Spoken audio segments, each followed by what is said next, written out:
नमस्कार साथियों, हिंदी ज्ञानशाला में आप सभी का हार्दिक स्वागत है। साथियों, आज का जो हमारा वीडियो है वो हिंदी के आधुनिक कथाकारों की श्रेणी में शामिल महत्वपूर्ण कथाकार के बारे में है और जो नई कहानी धारा के प्रमुख हस्ताक्षर भी माने जाते हैं। जी हाँ साथियों, आज हम चर्चा करेंगे हिंदी के प्रमुख कथाकार तथा पत्रकार निर्मल वर्मा जी के बारे में। यहाँ पर हम उनके जीवन परिचय तथा उनकी प्रमुख रचनाएं तथा कक्षा 12 की अंतरा भाग 2 में उनका यात्रा वृतांत यहाँ कोई वापसी नहीं, इसका हम आज अध्ययन करेंगे। तो चलिए स्टार्ट करते हैं। सबसे पहले हम उनका जीवन परिचय देख लेते हैं। निर्मल वर्मा, इनका जन्म 1929 ईस्वी में हुआ तथा इनका निधन 2005 में हुआ था। निर्मल वर्मा जी का जन्म शिमला हिमाचल प्रदेश में हुआ। उन्होंने दिल्ली विश्वविद्यालय के सेंट स्टीफेंस कॉलेज में से इतिहास में एमए किया था और अध्यापन कार्य करने लगे। चेकोस्लोवाकिया के प्राच्य विद्या संस्थान प्राग के निमंत्रण पर वे 1559 ईस्वी में वहां गए तथा चेक उपन्यास जो थे उनका उन्होंने हिंदी में अनुवाद किया तथा वहां की जो कहानियां थी उनका भी इन्होंने हिंदी में अनुवाद किया। निर्मल वर्मा जो है हिंदी के समान ही अंग्रेजी पर भी अपना अधिकार रखते थे। उन्होंने टाइम्स ऑफ इंडिया और हिंदुस्तान टाइम्स के लिए यूरोप की सांस्कृतिक और राजनीतिक समस्याओं पर अनेक लेख और रिपोर्टाज भी लिखे हैं, जो उनके संग्रह जो निबंध संग्रह हैं उसमें संकलित है।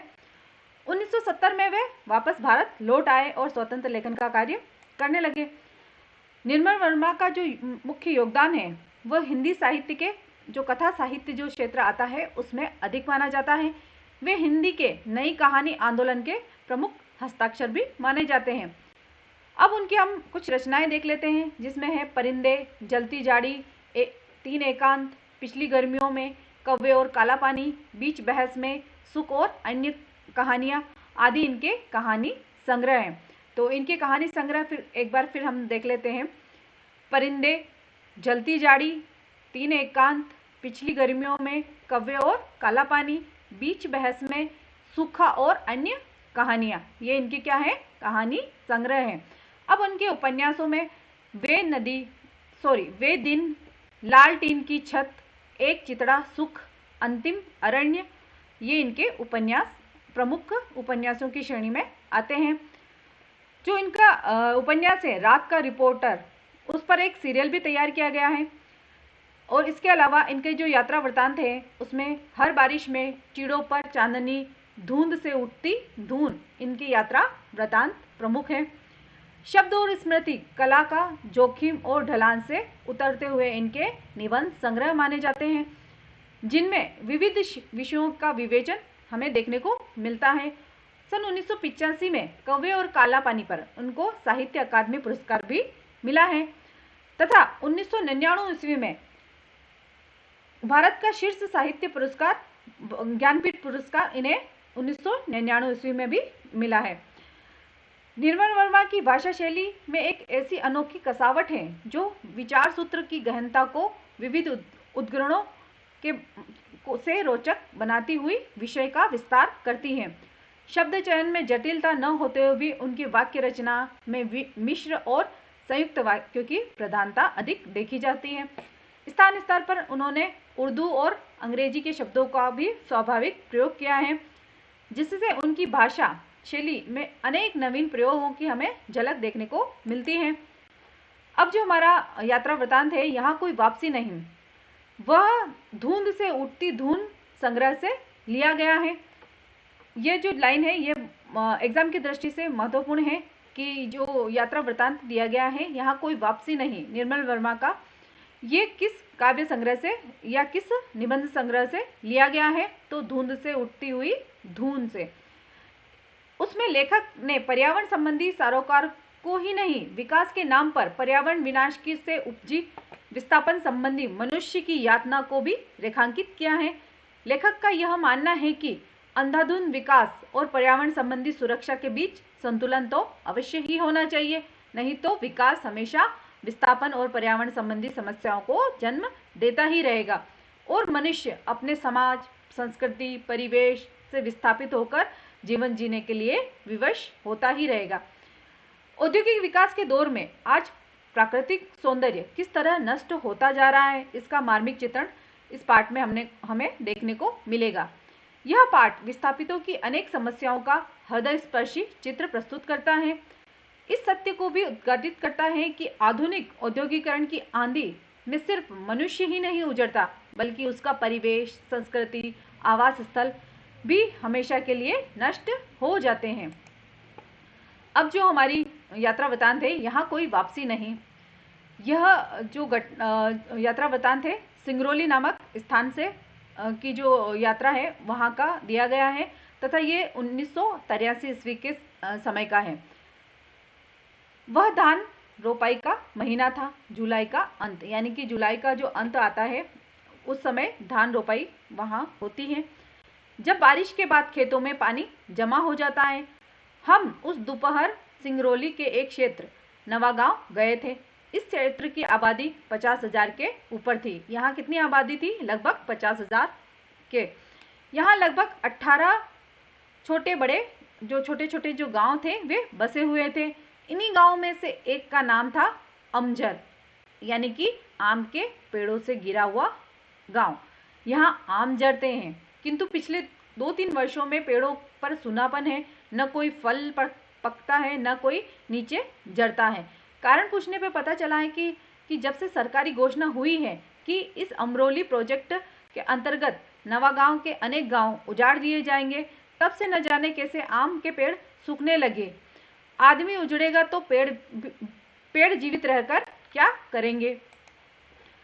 टिहरी गढ़वाल में पेड़ों को बचाने के लिए आदमी के संघर्ष की कहानियां हमने सुनी थी, किंतु मनुष्य के विस्थापन के विरोध में पेड़ भी एक साथ मिलकर मुक्त सत्याग्रह कर सकते हैं। इसका विचित्र अनुभव सिर्फ और सिर्फ सिंगरौली में ही देखने को मिला।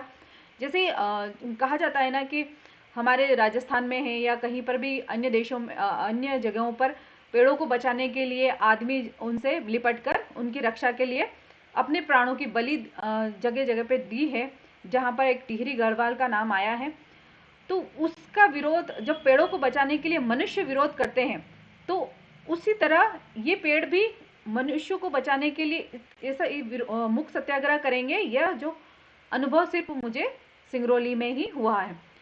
मेरे लिए इस दृष्टि से भी यह एक अनूठा अनुभव था। लोग अपने गांवों से विस्थापित होकर कैसी अनाथ उन्मूलित जिंदगी बिताते हैं, यह मैंने हिंदुस्तानी शहरों के बीच बसी मजदूरों की गंदी, दम घुटती भयावह बस्तियों और स्लम्स के बारे में कई बार देखा है।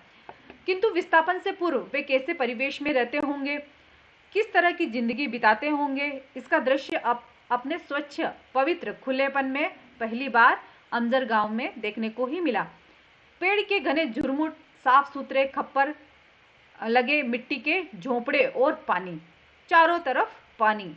अगर मोटर रोड की भागती हुई बस की खिड़की से देखो तो लगेगा कि समूची जमीन जो है वो एक झील बन गई है और एक अंतहीन सरोवर यानी कि तालाब, जिसमें पेड़, झोंपड़े, आदमी, ढोर डांडर आधे पानी में है और आधे ऊपर तैरते हुए दिखाई देते हैं, मानो किसी बाढ़ में सब कुछ यह डूब गया हो, पानी के अंदर धंस गया हो। किंतु यह भ्रम है, यह बाढ़ नहीं, पानी में डूबे हैं ये खेत हैं जो कि धान के हैं। अगर हम थोड़ी सी हिम्मत बटोरकर गांव के भीतर चले जाएं, तब वे औरतें दिखाई देगी जो एक पात में झुकी हुई धान के पौधे छप छप पानी में रोप रही हैं, यानी कि पात यानी कि एक लाइन में, सुंदर सुडौल धूप में चमचमाती काली टांगे और सिर पर चटाई के किश्ती नुमा हैट यानी कि टोपी, जो फोटो या फिल्मों में देखे हुए वियतनामी या चीनी औरतों की याद दिलाते हैं। जरा सी आहट पाकर भी वे एक साथ सिर उठाकर चौंकी हुई निगाहों से हमें देखती हैं, बिल्कुल उन युवा हिरणियों की तरह जिन्हें मैंने एक बार कान्हा के वन स्थल में देखा था। किंतु वे डरती नहीं, भागती नहीं, सिर्फ विस्मय से मुस्कुराती हैं और फिर सिर झुकाकर अपने काम में डूब जाती हैं। यह समूचा दृश्य कितना साफ और सजीव है। अपनी स्वच्छ मासलता में इतना संपूर्ण और शाश्वत कि एक क्षण के लिए भी विश्वास नहीं होता कि आने वाले कुछ वर्षों में यह सब कुछ मटियामेट हो जाएगा। मटियामेट यानी कि सब कुछ समाप्त हो जाना। झोपड़े, खेत, ढोर, आम के पेड़ सब एक गंदी आधुनिक औद्योगिक कॉलोनी की ईंटों के नीचे दब जाएगा और ये हंसती मुस्कुराती औरतें भोपाल, जबलपुर और बेडन की सड़कों पर पत्थर कूटती हुई दिखाई देंगी। शायद कुछ वर्षों तक उनकी स्मृति में अपने गांव की तस्वीर एक स्वप्न की तरह धुंधली रहेगी, किंतु धूल में लौटते हुए उनके बच्चों को तो कभी मालूम भी ना होगा कि बहुत पहले उनके पुरखों का एक गांव था जहां पर आम जरा करते थे। ये लोग आधुनिक भारत के शरणार्थी हैं, यानी कि दूसरी जगह से आए हुए, जिन्हें औद्योगिकरण की के झांझावत ने अपनी जमीन, घर और जमीन से उखाड़कर हमेशा के लिए निर्वासित कर दिया है। झांझावत यानी उलझने, परेशानियां। प्रकृति और इतिहास के बीच यह गहरा अंतर है। बाढ़ और भूकंप के कारण लोग अपना घर-बार छोड़कर कुछ अरसे के लिए जरूर बाहर चले जाते हैं, किंतु आफत टलते ही वे दोबारा अपने अपने जाने पहचाने परिवेश में लौट भी आते हैं। यानी कि जो प्राकृतिक आपदाएं हमें देखने को मिलती है वो कुछ समय के लिए ही होती है, और उस आपदा से निपटने के लिए लोग जो होते हैं कुछ समय के लिए ही उस जगह से हट जाते हैं, किंतु जैसे ही वो आफत टलती है वो वापस अपने जो निवास स्थान है वहां पर वापस आ जाते हैं। किंतु विकास और प्रगति के नाम पर जब इतिहास के लोगों को उन्मूलित करता है, जब इतिहास लोगों को उन्मूलित करता है तो वे फिर कभी अपने घर वापस नहीं लौट सकते। आधुनिक औद्योगिकरण की जो आंधी है उसमें सिर्फ मनुष्य ही नहीं उजड़ता, बल्कि उसका पूरा परिवेश, आवास स्थल और हमेशा जो है वो हमेशा के लिए नष्ट हो जाते हैं। एक भरे पूरे ग्रामीण अंचल को इतनी नासमझी और निर्ममता से उजाड़ा जा सकता है। सिंगरौली इसका ज्वलंत उदाहरण है। अगर यह इलाका उजाड़ रेगिस्तान होता तो शायद इतना शोक नहीं होता, किंतु सिंगरौली की भूमि इतनी उर्वरा और जंगल इतने समृद्ध हैं कि उसके सहारे शताब्दियों से हजारों वनवासी और किसान अपना भरण पोषण करते आए हैं। 1926 से पूर्व यहाँ पर खेरवाड़ जाति के आदिवासी जो राजा है शासन करते थे, यानी कि 1926 से पूर्व यहाँ पर सिंगरौली में खेरवाड़ जो जनजाति थी वो यहाँ पर निवास करती थी। किंतु बाद में सिंगरौली का आधा हिस्सा, जिसमें उत्तर प्रदेश और मध्य प्रदेश के खंड भी शामिल थे, रीवा राज्य के भीतर शामिल कर लिया गया।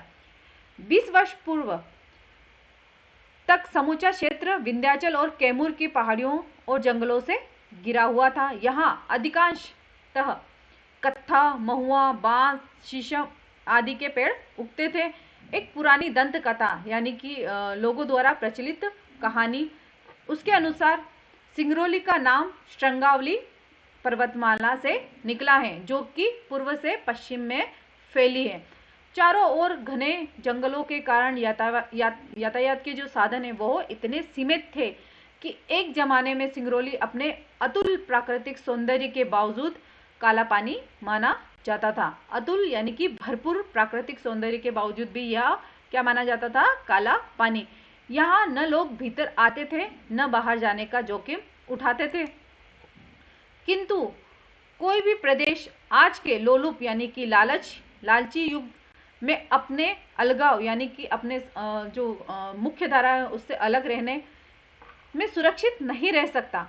कभी कभी किसी इलाके की संपदा ही उसके अभिशाप का कारण बन जाती है। दिल्ली के सत्ताधारियों और उद्योगपतियों की आंखों में सिंगरौली जो कस्बा है उसकी अपार खनिज संपदा छिपी न रह सकी। विस्थापन की एक लहर रिहंद बांध बनने से भी आई थी, जिसके कारण हजारों गांव उजड़ गए थे। इन्हीं नई योजनाओं के अंतर्गत सेंट्रल कोल फील्ड और national super thermal power corporation का निर्माण हुआ। चारों तरफ पक्की सड़कें और पुल बनाए गए।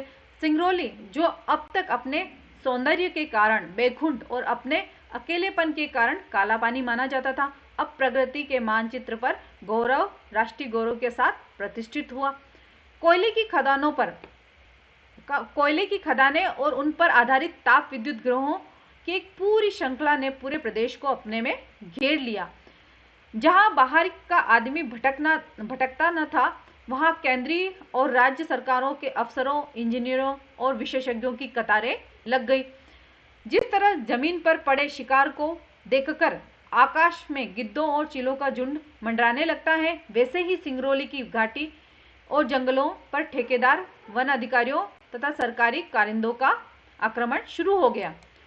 विकास का यह उजला पहलू अपने पीछे कितने व्यापक पैमाने पर विनाश का अंधेरा लेकर आया था, हम उसका छोटा सा जायजा लेने के लिए दिल्ली स्थित लोकायन संस्था की ओर से सिंगरौली गए थे। सिंगरौली जाने से पहले मेरे मन में इस तरह का कोई सुखद भ्रम नहीं था कि औद्योगिकरण का जो चक्का है, जो स्वतंत्रता के बाद चलाया गया था, उसे रोका जा सकता है। शायद 35 वर्ष पहले हम कोई दूसरा विकल्प चुन सकते थे, जिसमें मानव सुख की कसौटी भौतिक लिप्सा न होकर जीवन की जरूरतों द्वारा निर्धारित होती। पश्चिम जिस विकल्प को खो चुका था, भारत में उसकी संभावनाएं जो थी वो खुल चुकी थी, क्योंकि अपनी समस्त कोशिशों के बावजूद अंग्रेजी राज हिंदुस्तान को संपूर्ण रूप से अपनी सांस्कृतिक कॉलोनी बनाने में असफल रहा। भारत की सांस्कृतिक विरासत यूरोप की तरह म्यूजियम और संग्रहालयों में जमा नहीं थी। वह उन रिश्तों में जीवित थी जो आदमी को उसकी धरती, उसके जंगलों, नदियों, एक शब्द में यदि हम कहना चाहें तो उसके समूचे परिवेश के साथ जोड़ती थी। अतीत का समूचा मिथक संसार पोथियों में नहीं, इन रिश्तों की अदृश्य लिपि में मौजूद रहता था। यूरोप में पर्यावरण का प्रश्न, मनुष्य और भूगोल के बीच संतुलन बनाए रखने का, भारत का यही प्रश्न मनुष्य और संस्कृति के बीच पारस्परिक संबंध बनाए रखने का हो जाता है। स्वतंत्रता के बाद भारत में सबसे बड़ी ट्रेजेडी यह नहीं कि शासक वर्ग ने औद्योगिकरण का मार्ग चुना, ट्रेजेडी यही रही है कि पश्चिमी की हम देखा देखी और नकल की योजनाओं में हम योजना बनाते गए और उस समय हमने प्रकृति, मनुष्य और संस्कृति के बीच का जो नाजुक संतुलन है उसे नष्ट होने से नहीं बचाया जा सका। और हमारे पश्चिम के जो शिक्षित सत्ताधारी हैं उनका भी ध्यान नहीं गया। हम बिना पश्चिम को मॉडल बनाए अपनी शर्तों और मर्यादाओं के आधार पर औद्योगिक विकास का भारतीय स्वरूप निर्धारित कर सकते हैं। कभी इसका ख्याल तो हमारे शासकों को आया होगा, ऐसा नहीं जान पड़ता। यह सिंगरौली जो नामक स्थान है, वहां से यहाँ कोई वापसी नहीं से संपादित अंश हैं। अब हम उसके जो कठिन शब्दार्थ हैं उसको देख लेते हैं। विस्थापन, अपने निवास स्थान से बलपूर्वक हटाना, उजाड़ना, उन्मूलित करना यानी कि मूल सहित, जड़ सहित उन्हें उखाड़ना, काटना, शाश्वत, निरंतर, जो कभी न मिटने वाला हो, झंझावत, मुश्किलें, परेशानी, लोलुप, लालची, चक्र, मिट्टी का ढेला, गाड़ी का पहिया। तो साथियों, आज हमने जो यहाँ कोई वापसी नहीं, निर्मल वर्मा जी की जो यात्रा वृतांत है उसका आज हमने अध्ययन किया। आपको वीडियो पसंद आया तो इसे लाइक कीजिए, सब्सक्राइब कीजिए तथा अपने अन्य मित्रों तक जो कि फर्स्ट ग्रेड, सेकेंड ग्रेड तथा कक्षा 12 के छात्र छात्रा हैं उन तक पहुँचाइए ताकि वे इसका लाभ ले सके। धन्यवाद।